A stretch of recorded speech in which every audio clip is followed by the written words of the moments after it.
Recently, I have had the opportunity to accompany my friend to a government office in which he got an appointment.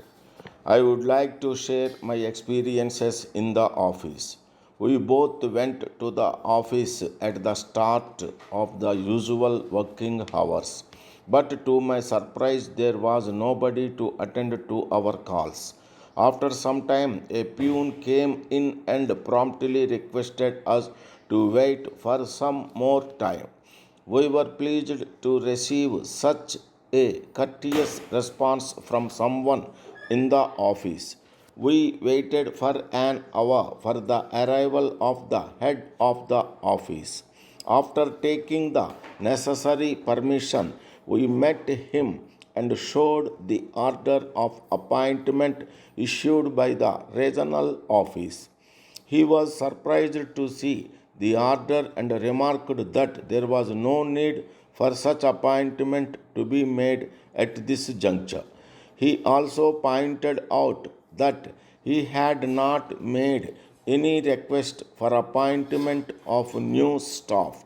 At last, after our repeated requests, he sent for the office manager. Immediately came the reply that he was not available as he was deputed on some official purpose to a local bank. The officer requested us to wait till such time the manager arrives and issues the necessary orders.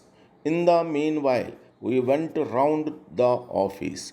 It was hardly an hour after the commencement of the office, but we were surprised to see that majority of the staff were not in their seats.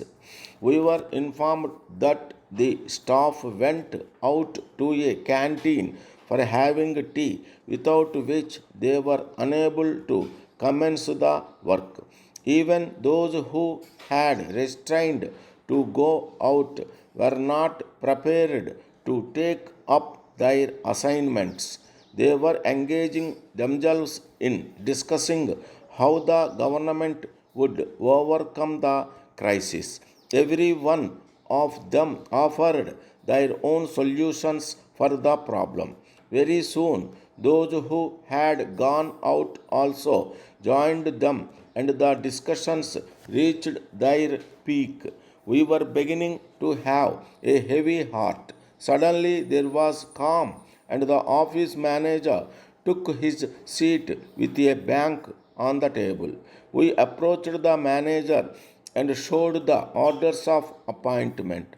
He instructed the senior assistant next to him, who is in charge of the establishment matters, to prepare the order to be given to my friend. The gentleman took out a file, gave us an order in which one of the typists was appointed and requested us to prepare a similar order, duly substituting my friend's name. As soon as we prepared the order, it was lunch time and every was leaving for lunch. As we were also feeling hungry, we too took out for a nearby hotel where we were joined by some of the office staff. We had a nice time during the lunch as everybody was kind towards my friend and happily invited him into their fold even before joining. After an hour, we were again before the office manager for the orders to be served. We were sent to the officer with the orders in our hands, and very soon we were out of the room. My friend made out a joining report and handed over the paper to the office manager.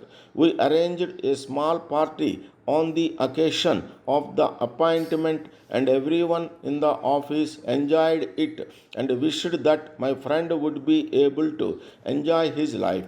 We came out of the office in the evening with our hearts light, and we seemed to walk on air. My friend rushed to the house to inform his parents about his experience on the first day. Sir, we have been witnessing during the last 2 years very unpleasant scenes in the democratic history of any country. It is a well known fact that the voter who is not influenced by any means which the political parties usually use during the course of elections has given his verdict, which unfortunately led to a peculiar situation in which no single party has got absolute majority.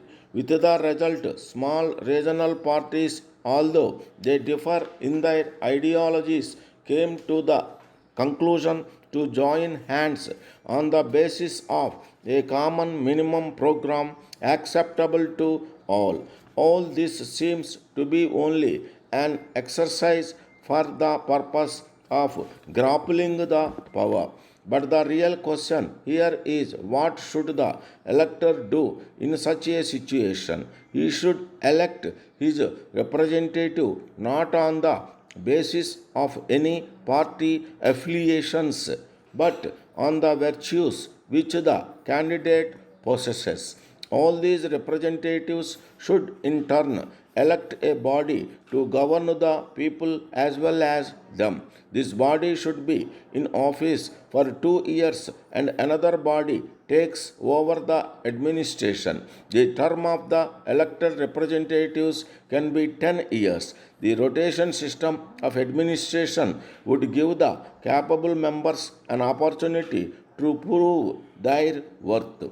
If the voter is vested with the power to recall, the elected will feel the threat and correct his ways. The Election Commission should ponder over this issue and recommend remedial measures. A voter.